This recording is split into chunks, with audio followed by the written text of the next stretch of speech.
Hello, beautiful souls. Welcome to my YouTube channel. My name is Hope, and I'm so happy that you're here. Thank you, thank you, thank you. Today, I'm going to be talking about endometriosis, my journey with that, and kind of how it started, what happened, and how I journeyed through that to find healing, and how I connected more deeply with myself and grew spiritually from those struggles. Okay, so I'll start with, well, being 12 years old. Okay, 12 years old, I started my period, and it was very painful, and this went on for, I don't know, months of me being in pain, and like it wasn't really normal. It didn't feel normal. My friends had theirs, or some of them did, and they didn't have this discomfort and extreme pain that I did. So I went to the doctor, and well, what did the doctor do? He prescribed me the birth control pill, which at the time I felt was ridiculous, because I mean I was 12 years old, not thinking about sex obviously at all, and I mean I went on it because that was the only option he gave me, and that was what my family agreed would be the best course of action. And like I said, I was 12, so I went on the pill at 12 years old, and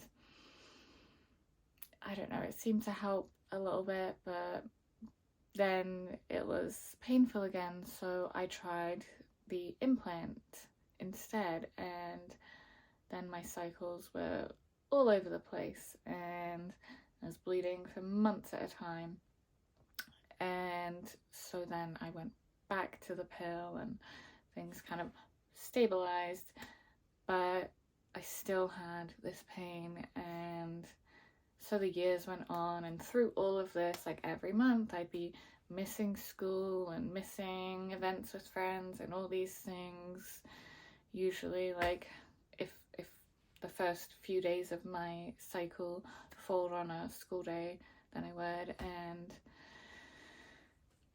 so eventually, after many years of having this pain, I decided I've had enough. And fast forward to me being like, I don't know, 20, 21, 22, somewhere in there, and I'm working in the events industry, in weddings, at this beautiful property, an old mill, and the staff that I'm working with are like concerned about me, because mid-shift I'm like hunched over in pain, like not able to move, and like, Hope, are you okay? Like, I think something's wrong. I'm like, oh no, this is normal, this is life, being in pain every day at this point, because it really ramped up.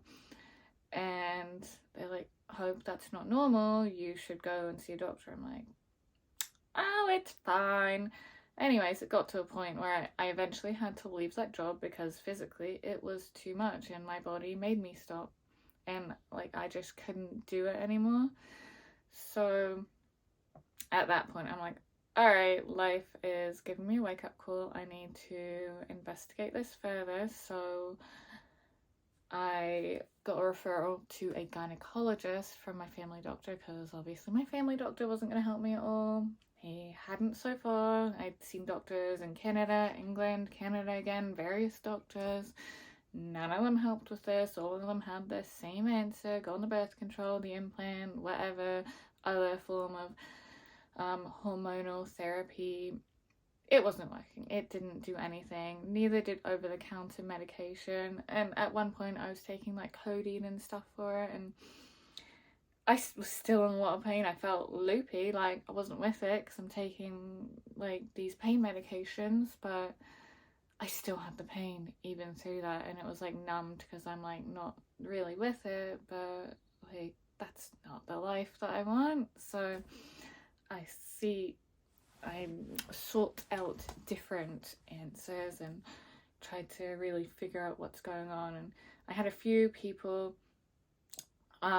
say that, oh, it could be endometriosis. So I looked into it myself, and I thought, okay, yeah, sounds like it could be based on those symptoms. So when I went to the gynecologist, I said, oh, I think it could be this. So they did an ultrasound, and the results showed that, oh, maybe it could be, but we cannot tell 100% through ultrasound. And at this point, I had also found a local-ish doctor within like an hour and a half of me who specializes in endometriosis.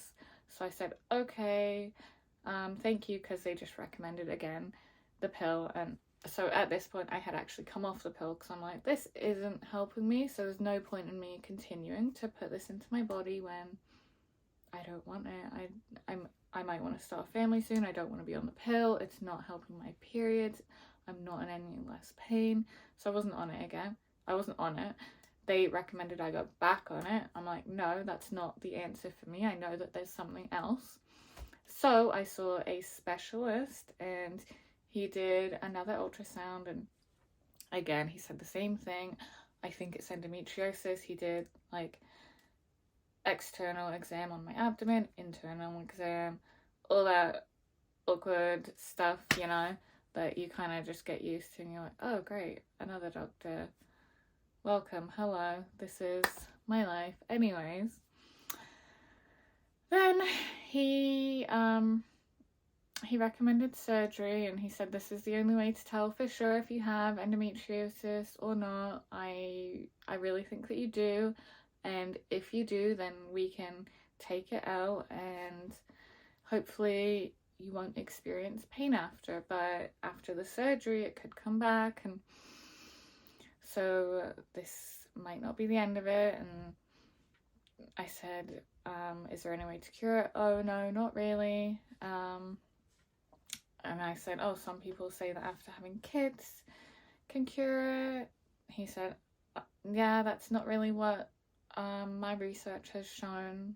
So I'm like, okay, well, at this point I'm in debilitating pain like throughout the month, not just on my period, unable to move when I'm on my period, like get out of bed, get off the couch, that type of thing. I need help, like physically, and I'm in my early 20s, so I'm like, all right, I'm gonna do this. Like, so I booked my surgery, and it was a few months away, so I'm waiting for my surgery, but I'm still like looking up, like, okay, if it's this, what can I do? Like, now I'm thinking more holistically, because like that's what so many of us do when we have like looked so long in the medical industry for answers to our ailments, and we hit a road and we're just in pain or dealing with whatever, and life's not changing, it's not getting any better, and they don't give us any other answers. We seek different answers.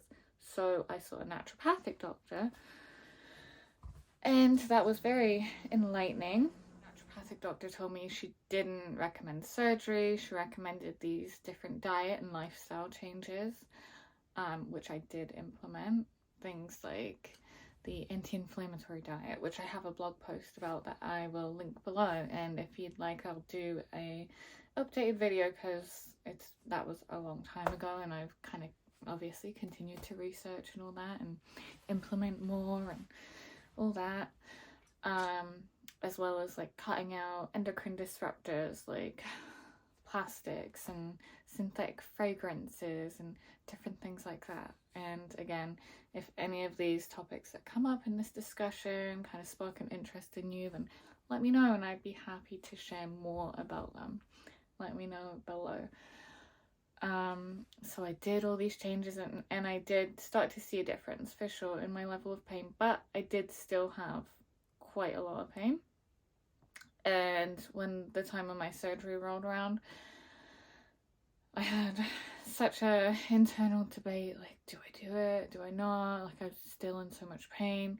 So I did it, because I'm just like, I want to live my life not in pain. Like, I'm sick of this, and like, I don't want to deal with this anymore. And so I had the surgery, and he said it's stage 4 endometriosis, which is like the worst, and this is the locations that it was in, and the surgery ended up taking like 2 hours longer than he had scheduled it for, and all this stuff, and the healing took longer than I thought it would. And so my first period after it was painful, but like that's to be expected. I'm healing from surgery. Second one, I actually felt a bit better.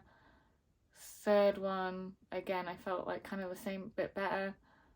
Then after that, it was like the same pain, and I just felt so defeated after putting my body through that and having the surgery and all that. I'm like, oh, why is this happening? Like, it should have been improved. He took it all out. So my search continues. I'm like, all right, I'm not friggin' giving up. Like, people may say that this is a lifelong thing, but I don't buy that. For me, I call BS, and I don't resign my life to be lived in this state forever, because what kind of life is that for me? No.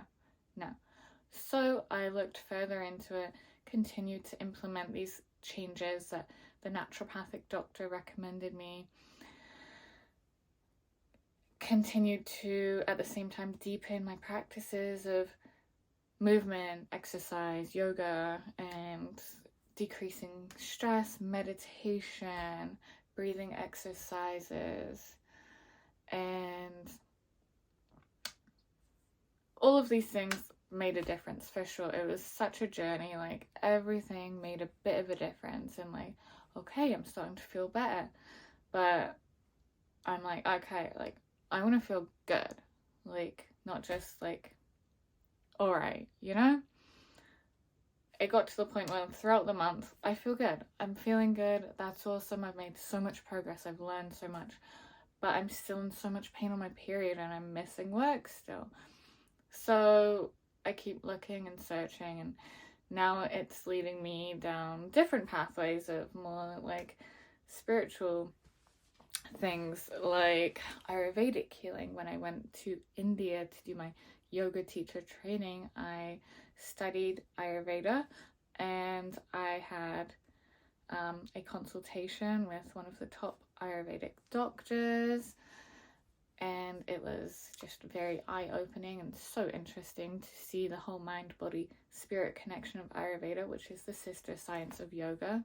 I'll probably do some videos about that too, because it's very eye-opening, and I truly believe that we need to look at our health through a holistic lens of mind, body, spirit, all the bodies of, you know, every layer of our physical, mental, spiritual koshas.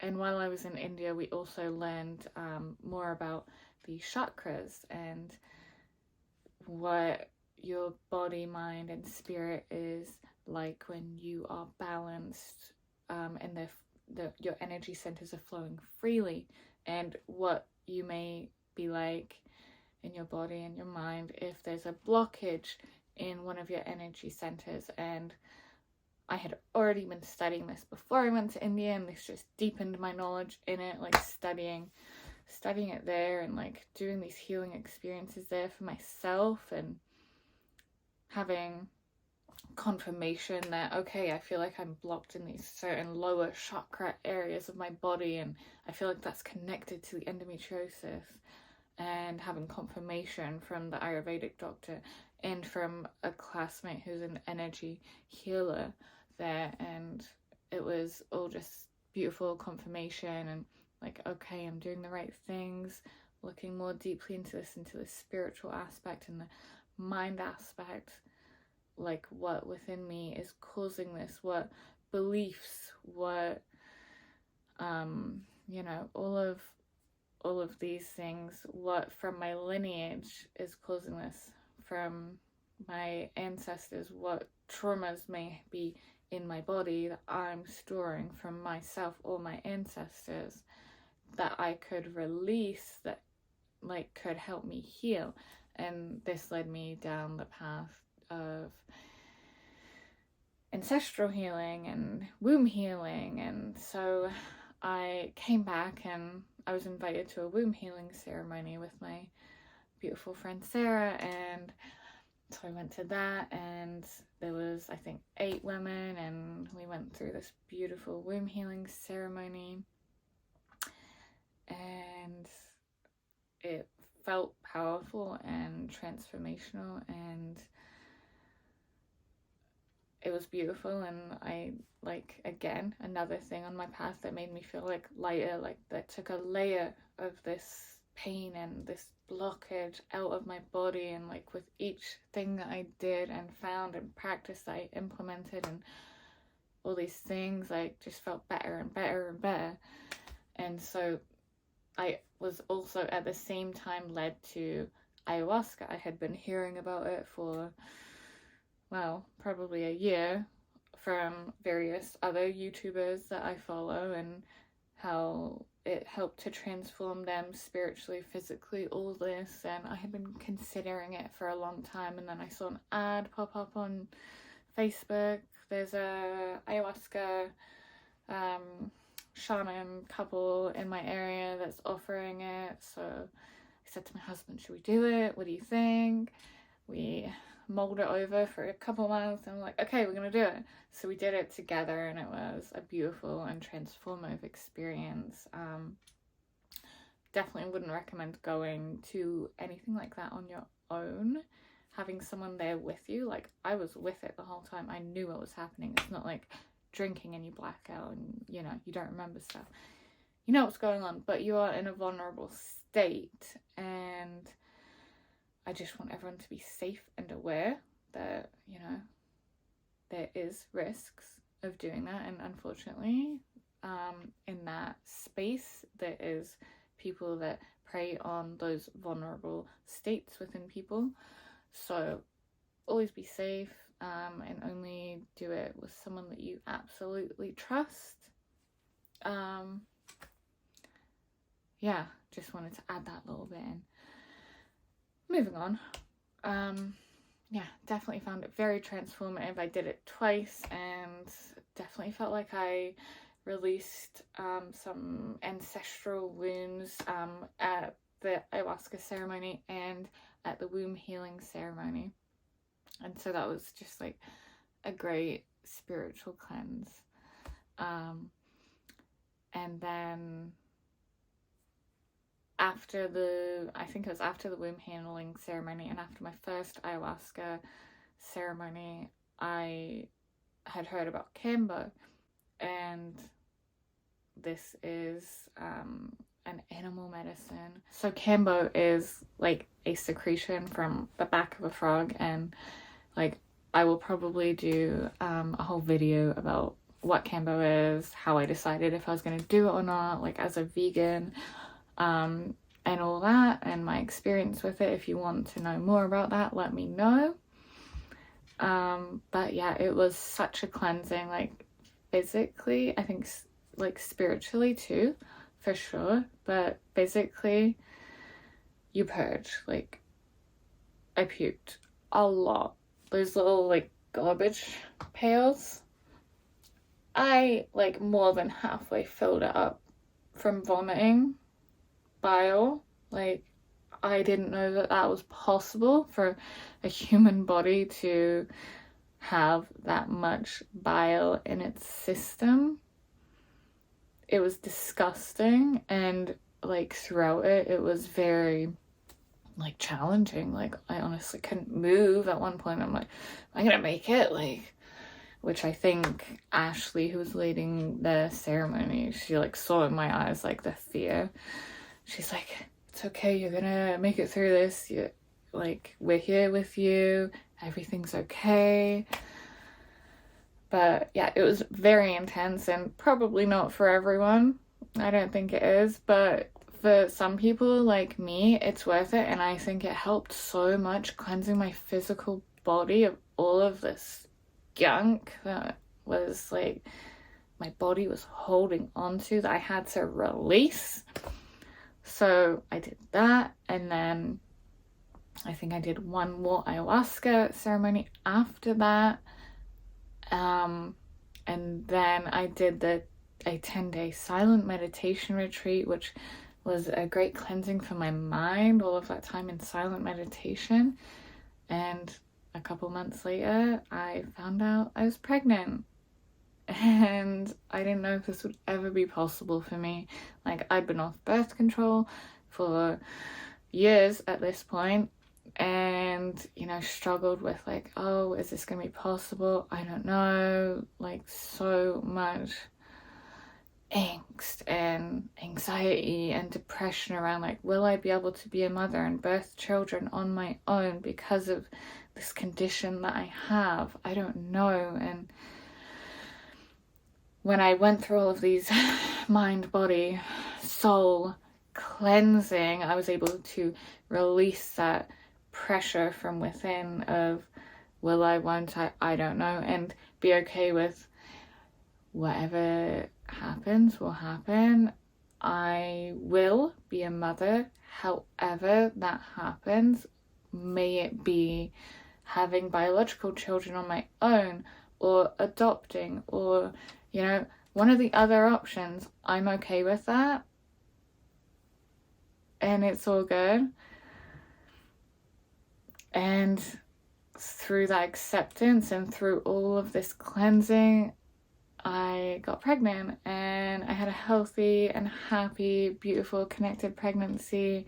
Practiced meditation, yoga, mindfulness, hypnobirthing, had a beautiful home birth, and all of this I didn't know was possible, and it was. I'm just so happy, and I hope that this video gives other people hope that there can be healing out there for you, no matter what your doctors have told you or other people. Your reality is what you make it. We create our own realities. If you are familiar with the work of Dr. Joe Dispenza, then you know this, and if you're not, then I encourage you to look it up, because it's mind-blowing and expanding and amazing, and you truly can heal yourself from anything, and you can create your own reality, and you have the power. So welcome to this ability to be able to heal yourself, and thank you for sitting with me today, connecting with me, sharing this beautiful energy exchange. If you like this video, give it a thumbs up. If it helped you in any way, I'd love to know below. If you have any questions, comments, let me know. Share it with anyone you think it could help, anyone who has endometriosis or painful periods in general. And if you'd like to know more about symptoms of endometriosis and other things I've done to handle it naturally, please visit my website, blog, which I will also link below, specific pages where I share different things that have helped me over the years. Thank you so much. Have a beautiful day, night, whatever it is, wherever you are. Much love. Namaste. I wanted to mention I have an upcoming online fertility retreat for those who are on the journey of trying to conceive or thinking about it in the near future. So if you would like to join that, please click the link below to learn more. I'll be doing things like yoga for fertility and meditations, as well as journaling prompts to help to uncover some of those limiting beliefs that may be creating energetic blockages. And we'll be diving into nutrition and so much more. I'm looking forward to sharing with you the things that helped me on my fertility journey, things that took me years to discover, going from England, Canada, and all the way to India, seeing different doctors and practitioners and speaking with many different people. On my journey to conceiving my boys, I spent thousands of dollars across a few years to figure out what I needed to do for my mind, body, and soul, and I'm going to be sharing this with you all for a very discounted price to make it easily accessible, so you can have your babies and be holding them in your arms, hopefully, before you know it. Looking forward to seeing some of you in there and meeting you.